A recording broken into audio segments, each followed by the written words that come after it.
Good morning, good afternoon, good evening, whenever you're listening to this. I'm the Shredder. The opinions I'm about to express, as always, are my own. And I want to do something a little bit different, something I've not done for a long time, which is a movie review. Or at least not on this channel, anyway. And Ben Shapiro is quietly celebrating because he and the Daily Wire no longer hold the title of having produced the worst conservative propaganda movies of all time. The American and to an extent the UK far right are currently heaping praise on the latest Uwe Boll insult to the art of movie making, which is an anti-migrant and anti-Muslim propaganda slot piece known as Citizen Vigilante, a film which has attempted to resurrect the career of Armie Hammer after he was accused of emotional and sexual abuse by multiple women in 2021. But Citizen Vigilante seems primed more to set Armie Hammer's career back another 5 years, or maybe even send him back to selling timeshares, and secure Uwe Boll a couple more Razzie Awards to add to his collection. The movie has not, as been claimed, been banned for release in Uwe Boll's native Germany. Shout out to Fradis Knox, who clarified this for me. So what has actually happened is their film board refused to certify it an 18 and instead gave it a 21 because of the themes of vigilantism and anti-migrant violence. Now, what this means is you can still buy the movie, you can still watch it, you can still even host screening parties if you want to. All this means is the movie cannot be mass advertised in Germany. It can't be. They're not allowed to advertise it, but it is still available to purchase and to watch.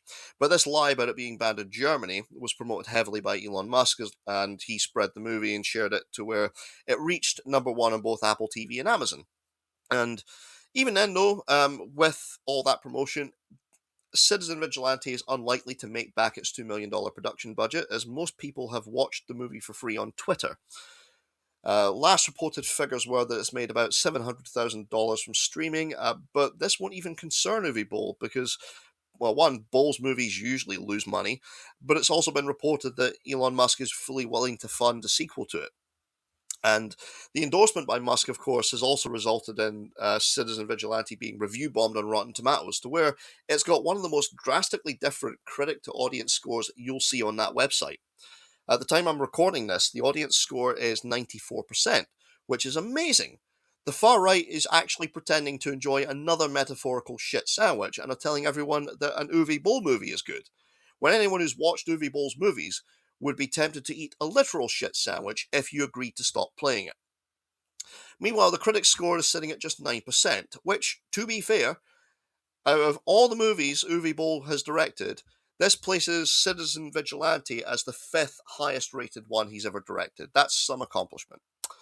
Musk isn't the only figure on the alt-right who's endorsed Citizen Vigilante. It's also been praised by the likes of Alex Jones, Shia Rychick, Lips of TikTok, Milo Yiannopoulos, Douglas Murray, and Patrick Bet-David.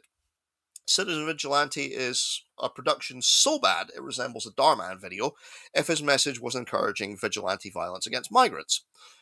The movie is frankly like someone took all those weird Londonistan, Europe has fallen memes that old racists and dipshits who've never even left their hometown share on Facebook, or the crap they accept as gospel about how Europe's a crime-ridden hellhole because they heard it on Fox News.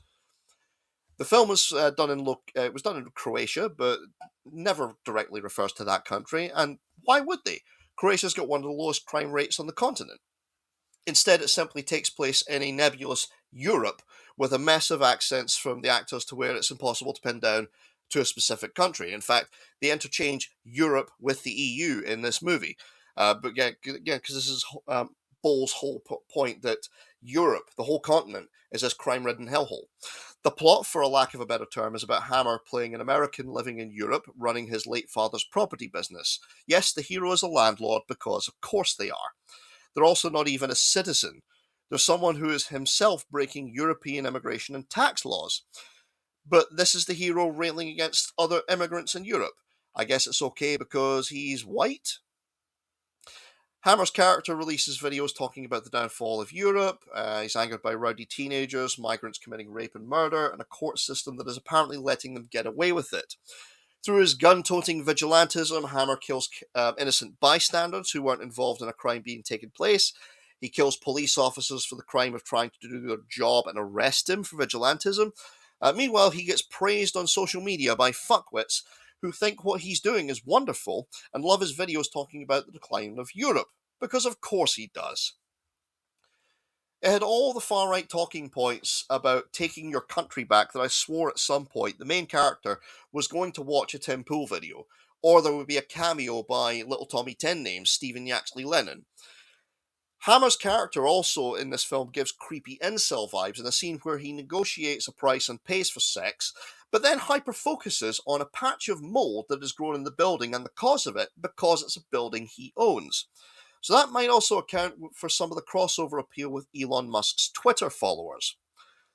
It would be unfair to compare Citizen Vigilante to other vigilante movies of the past, such as Taxi Driver, Dirty Harry, or The Equalizer, as those were well produced, had great acting, and told solid narratives about people who took the law into their own hands after they were pushed to the edge, be it their own sanity was hanging on a thread, like the Vietnam veteran Travis Bickle, or because the system had failed the victims and despite Harry Callahan's best efforts, had allowed the dangerous psychopath to walk free after he'd already killed multiple people and held the city for ransom. Those movies also took place in very specific American settings and were fitting to that climate, especially the ones from the 1970s, not in a hodgepodge of the nebulous Europe that Boll has set in his latest attempt at being a modern version of Ed Wood. Citizen Vigilante is literally the cinematic version of the Twitter troll that declares that if you want the rule of law to be followed, then you're a woke leftist traitor who supports rape and child abuse. I'm not joking. Armie Hammer's character declares that, quote, the public will not tolerate a takeover by the woke left and Islamist extremists that will destroy democracy. The only thing more shocking was that he didn't make that statement at an AFD rally. Perhaps Uwe Boll plans to make them the heroes in his next movie, a modern take on The Birth of a Nation.